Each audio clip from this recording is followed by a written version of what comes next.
Session 22. Roleplay Interlude. The Chthonic Lighthouse. As the party approaches the Chthonic Lighthouse, the oppressive darkness of the Underdark is pierced by an intense, white beacon cutting through the swirling mists of Faerzres.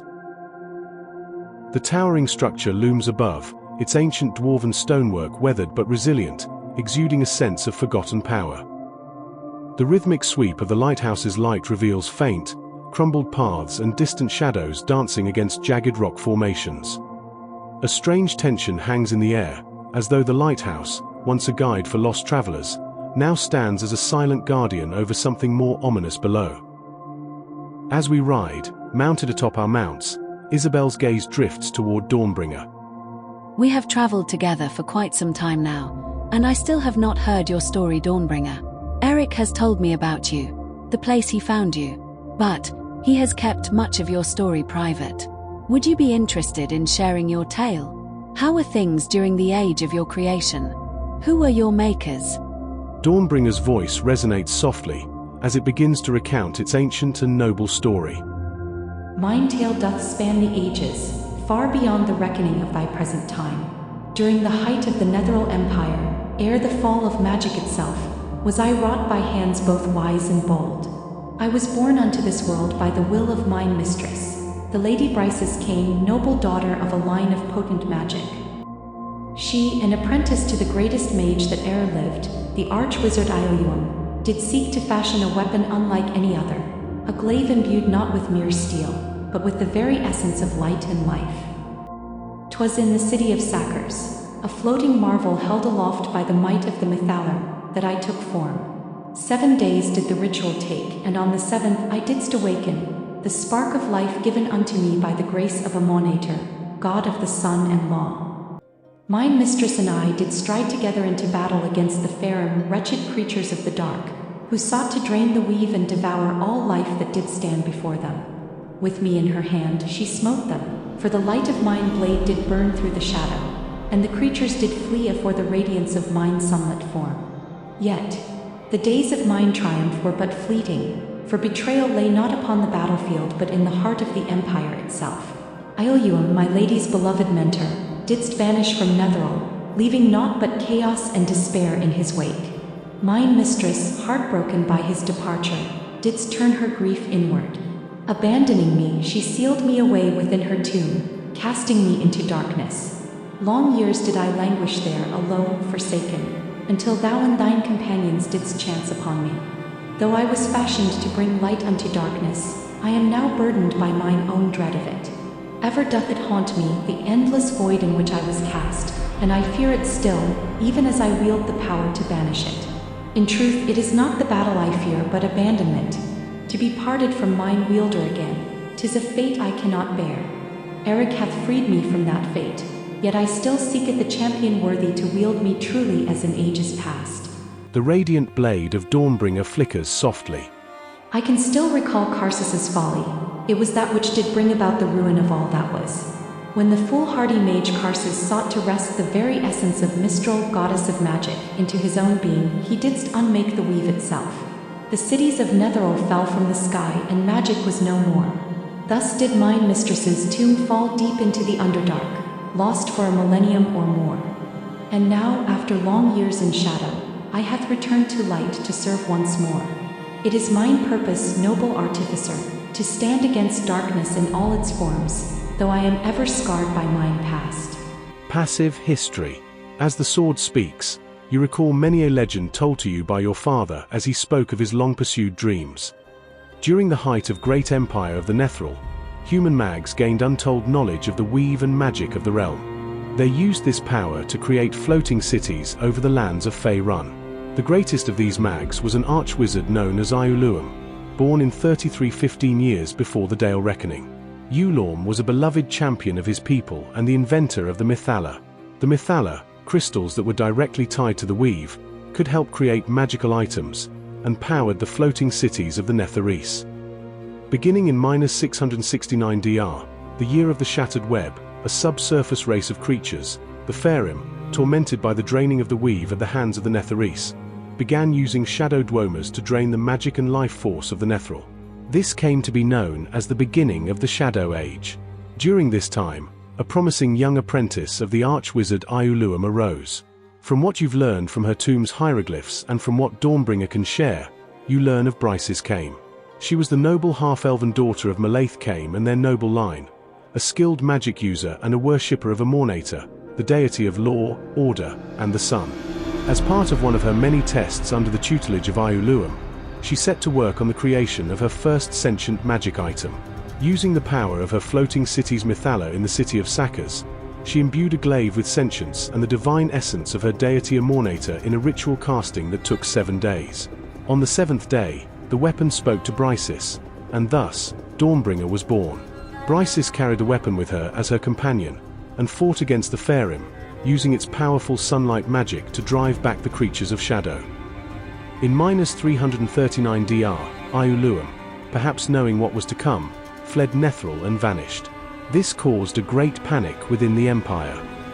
Feeling betrayed and abandoned by her beloved mentor, Briseis, in turn, abandoned her first creation, Dawnbringer. Briseis, filled with anger, stored the sentient weapon away to never again see the light of day. Having lost all hope of ever seeing her mentor in this life, Briseis succumbed to her wounds in a battle against the encroaching Faerim. Briseis's father had an elaborate mausoleum built and buried her in her own floating tomb. Proud of his daughter's works, he saw that Dawnbringer was interred with her, where it would remain, alone, and in darkness for eternity with his beloved daughter. Shortly after, in the same year, another mage of great power, the arch-wizard Karsus, began casting the greatest spell ever devised by the Netherese. Named the Avatar of Karsus, the spell was meant to steal the power and divinity of the goddess of the weave, Mistral, and ascend Karsus to godhood. The spell would instead come to be known as Karsus's Folly. When Karsus attempted to steal the goddess's divinity, she cut herself away from the weave, killing herself, but also causing Karsus to petrify, overwhelmed with the depth and breadth of the goddess of magic. The death of Mistral caused magic to vanish from Faerun. The magic of Faerun lost, the great floating cities, including Briseis Kame's tomb, plummeted to the surface of Faerun. Briseis's tomb, and Dawnbringer within, fell into a deep crevasse down into the Underdark, its location unknown for over millennia. Only recently, with the return of a growing Netheril Empire, led by the Netherese turned Shadowvar, Telemont Tanthal, have records of the tomb been uncovered, causing treasure hunters, Shadowvar, and scholars such as yourself to go hunting for this one of many Netherese artifacts. Isabel grips the reins of her arachnid mount, thinking. You were trapped in darkness for so long. Isolation has a way of breaking even the strongest among us. Yet you hold onto your will to fight it. That's remarkable. Her gaze drifts for a brief moment, as if she's hearing something unpleasant, and her brow furrows slightly. She exhales, nervous, and tries to continue. It's tragic that a civilization like the Netherese, with all their advancements, fell. Their Mythallars, their knowledge, lost in a blink. She turns her head slightly, almost as if someone is whispering in her ear, her jaw tightening. We need power like theirs to fight what's ahead. You were created to banish creatures of darkness, but we know they can't be destroyed here. We need something greater, something that can shift the balance. A Mythallar would close the gap between us and the abyss. It could bring control and protection against those entities. Her eyes narrow as she listens to the venom dripping into her mind by the voices of doubt within her. Looking into the darkness ahead, she whispers, "No, I won't make the same mistakes. What can you tell me about the magic of the Netherese?" She asks Dawnbringer, "Did you ever learn anything on how the Mythallars were created?" Dawn's voice takes on a reflective tone, as it delves into ancient history once more. The creation of the Mythallar was a marvel even in mine time, a wonder of such potency that few couldst comprehend it. 'Twas the hand of Iuluum, the arch-wizard, that didst first fashion these crystalline engines of magic. The Mythallar art vast orbs, imbued with the very weave itself, drawing forth its power and bending it to the will of those that didst wield such knowledge. Iuluum was a genius of his age, one who could see into the fabric of reality and shape it as clay. He didst craft the Mythallar not by mere incantation nor spell, but by his deep understanding of the weave, of magic in its purest, most untamed form. The crystals he fashioned did act as nexuses, binding together the magic of Netheril, that it might flow as a river, sustaining all who would harness its might. The process of their creation is lost to time, for Ioluum kept much of his knowledge close, shared only with his most trusted disciples. Yet I can tell thee this, the Mythallar were bound not just to the weave, but to the very will and souls of their creators. The crafting of such an artifact required more than mere incantations, but also sacrifice, devotion, and a mastery over the weave that few couldst e'er attain. Karsus' folly tore mine people asunder. None alive now remain who know fully how the Mythallar were made, for Ioluum took his knowledge with him when he did flee the Empire. Those who came after couldst only attempt to replicate his craft, but none hath ever achieved the same mastery. It seems the secret you seek was buried with the dead. If only you knew of a place of such wise-ned ghosts and had means to speak with the departed there. Telepathically, Dawnbringer reaches out with a compassionate and firm voice. Isabel, says Dawnbringer, thou art wrestling with forces that would seek to turn thy noble heart toward a dangerous path. The whispers in thy mind, they aim to sow fear, and through fear they tempt thee with promises of power. I have seen the likes of these whispers before, and they herald only ruin. Power untempered by wisdom hath led even the greatest of empires to dust. The sentient weapon senses Isabel's internal war, her hand trembling, her fist clenching to resist. Thou art stronger than the darkness that seeks to pull thee down. Allow me to cast aside these shadows, for they do not belong in thy heart. Let my light restore thy clarity, for there is no battle too great when light guides the way. I shall cleanse thee of this burden should thou wish it. Together we shall not falter.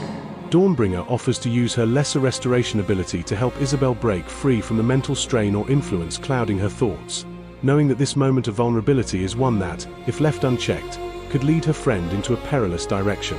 Do you accept her lesser restoration to rid you of your long-term madness effect? Exhausted from her shakes, she nods. Do what you can. As Isabel consents, Dawnbringer's radiant blade begins to glow brighter, its light shifting to a soothing, warm golden hue. Dawn's voice resonates softly. Rest now, and let my light wash away the shadows that cling to thee. The radiant blade dims slightly, narrowing its focus as the warmth of the light envelops Isabel. A gentle hum, like the melody of a distant dawn, fills the air. For the first time in months, you feel sun upon your skin. As the light touches Isabel's skin, it pulses in rhythmic waves, moving through her body and mind, dispelling the invasive whispers and the lingering grip of the one-eye aberration. The trembling in her hands ceases, her mind clears, and the oppressive weight she had been feeling gradually lifts. This light leaves behind a sense of calm and clarity. You are free from the insidious whispers that once plagued you. Finally, some silence. I forgot what it feels. I appreciate this gesture. Repay it in kind by committing a good deed onto this world. And Eric, quietly listening to the conversation, speaks up after it seems that Isabel had gotten all of the answers she wanted, or at least some of them. Never did it occur to me that my knightly training was something I lacked. In my youth, there were, on occasion, friendly competitions among those of us aspiring to knighthood. I even had the honor of securing third place twice. Eric says, looking over at Isabel, who had mentioned remembering those competitions with a small smile. It was one of the few times back then that he could actually focus on himself without any concerns about his mother or the retainers she forced onto him. One of the few times when his reputation had little significance and all that mattered was the result. Your previous wielder, Lady came. She must have been truly exceptional if I, even now, pale in comparison. Eric says, half jokingly but also half interested in what she was capable of. Rest assured of this, Dawnbringer. I shall never abandon you. Each day, I give thanks to whatever gods watch over me that we found each other. Were it not for your guiding light, I may have perished by now. I owe you much. The least I can do is bring you to the surface and let you feel the sun again. Dawnbringer attempts to sense truth in Eric's words. While he speaks with conviction, and his past is not one of a noble knight in the traditional sense of one devoted to oath or a specific god, Dawnbringer is not one to judge based solely on origins or past choices, as she values the intentions and growth of those who wield her. Eric, thou needst not a title nor the trappings of knighthood to be a bearer of light. The path one hath walked before matters not as much as the steps one takes now. I care not for noble birth or for oaths sworn to distant gods. What I see in thee is the will to fight against darkness, and that is enough. There's a pause, her light flickering with warmth as she thinks. Paragon that she was, Bryce's too had her moments of doubt. None are born without trials, nor is greatness measured only in victories. Thou choosest to carry me into battle knowing the danger. That, Eric, is a strength that no title could ever bestow. That is the heart behind the blade. We are bound not by noble blood but by the light we wield together. That light which your kind names honor. Know this, Eric, though thou hast proven thy strength and resolve, the true path of light and selfless good is one of great sacrifice. It is not enough to rid the world of evil, for destruction alone doth not build a better world. Darkness may be cast out, but without the presence of light, without acts of kindness, compassion, and creation, the void will be filled once more. The path of light is the choice to build where others have torn down, to unite, to create, to bring hope where despair hath taken root. Thou hast not yet fully embraced this path, and the courage required to walk it is greater than that which is needed to simply destroy. But I see in thee the potential for such greatness. The time will come when thou must decide. Will thou take up this mantle not only as a warrior but as a beacon of hope? That remains to be seen, and it will be a choice only thou canst make. The sword's light dims to a candle's pinpoint. A choir of voices, male and female, chant unison upon the ether. Life before death, strength before weakness, journey before destination. And then the flame returns back to its natural luminescence. Dawn returns to her silently contemplative self. Eric listens to what Dawnbringer has to say with a troubled expression. Thinking about what it means to be a beacon of hope, it still seems almost unbelievable to him. But only almost. It's a thought he's really beginning to entertain. You know my past well. I fled from my house and cast aside my former life. I had reduced myself to mediocrity believing that I was free. But perhaps the chains of my mother's influence had shackled me even then. How ironic that in this unending darkness, I should for the first time receive such words of affirmation and support from others. Eric says, looking over to Baz Herak, who had made similar comments about Eric's future not so long ago, repeating such sentiments from Isabel, Dawnbringer, Brooke, and Flint. Eric pauses for a moment, then continues. Perhaps I was never truly free to begin with. I'd thought that being dragged into this abyss was my greatest misfortune, but perhaps it was a blessing in disguise. A 3-foot-tall Eric rides up on Big Boy and chimes in, flicking a coin in the air and catching it. Nah, being caught by the drow definitely sucked. I say, make your own fortune. And hell, Goncho, it's high time you started believing in something. And what better thing to believe in than yourself? The time of fledging apprenticeship is long gone. Now dawns the age of full-fledged adventuring. And there's no turning back now. You either live up to be the best you can be, doing something extraordinary, or be forgotten. Either way, you're at the helm, Gun. Mediocrity is for fucking losers. And I hope I didn't place my bets on some loser. Eric smiles at the jest and shakes his head. Certainly the incursion won't be stopped by half-assed measures. Eric finishes the statement with a more colloquial choice of words, still smiling, then returns to seriousness. Initially, I was entirely focused on simply getting out of here alive and returning to that mundane existence. Yet now, I find myself beset by doubts. Though I am uncertain about my future, I cannot overlook the pressing issue of the demon incursion. It calls for nothing less than exceptionalism. Forget the incursion. I'm talking about you, Gan. What good is a life lived for nothing? Demons or no, maybe you should rethink of a life calling beyond being holed up between dusted shelves in some law office over at some town whose name even the gods forgot. Mini Eric taps his temple.